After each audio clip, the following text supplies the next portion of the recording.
கோவை சாய்பாபா கோவில் டாக்டர் அம்பேத்கர் வீதியில் பிரியங்கா காந்தி கோவை மற்றும் திருப்பூர் மாவட்ட பொது தொழிலாளர்கள் யூனியன் அமைப்பு சாரா கட்டுமான தொழிலாளர்கள் நலவாரிய அமைப்பின் சார்பாக பெருந்தலைவர் காமராஜரின் 124வது பிறந்தநாள் விழா கோலாகலமாக கொண்டாடப்பட்டது.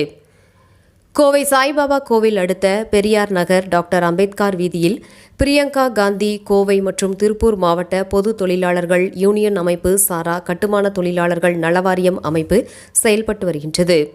இந்த அமைப்பின் சார்பாக பெருந்தலைவர் காமராஜர் 124வது பிறந்தநாள் விழா கொண்டாடப்பட்டது. நிகழ்ச்சியில் தொழிற்சங்க சங்க ஒருங்கிணைப்பாளர் ராஜா பழனிசாமி தலைமை தாங்கினார். அமைப்பின் மாவட்ட செயலாளர் பட்டீஸ்வரன் முன்னிலை வகித்தார்.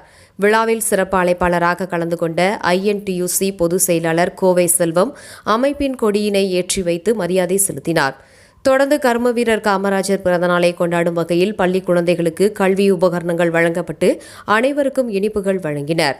நிகழ்ச்சியில் அமைப்பின் மாநில செயலாளர் தௌலத் கான், INTUC கவுன்சிலிங் தலைவர் ஆறுசாமி, வழக்கறிஞர் கிருஷ்ணகுமார், தமிழக முற்போக்கு மக்கள் கட்சியின் மாநில துணைத் தலைவர் வழக்கறிஞர் புஷ்பானந்தம் ஆகியோர் மற்றும் வழக்கறிஞர் குமாஸ்தாக்கள் ரம்யா, திவ்யா, செல்வராஜ், லக்ஷ்மி, கலைமகள், அகாடமி இயக்குனர் Maheswaran, Narasimha Naickenpalayam, Livingston, Marimuthu, Saibaba colony circle Saravanakumar, தமிழக வெற்றிக்கழக நிர்வாகிகள் பாஷா, மாரிராஜ், நிஷா உள்ளிட்ட பலர் கலந்து கொண்டனர் என்பது குறிப்பிடத்தக்கது.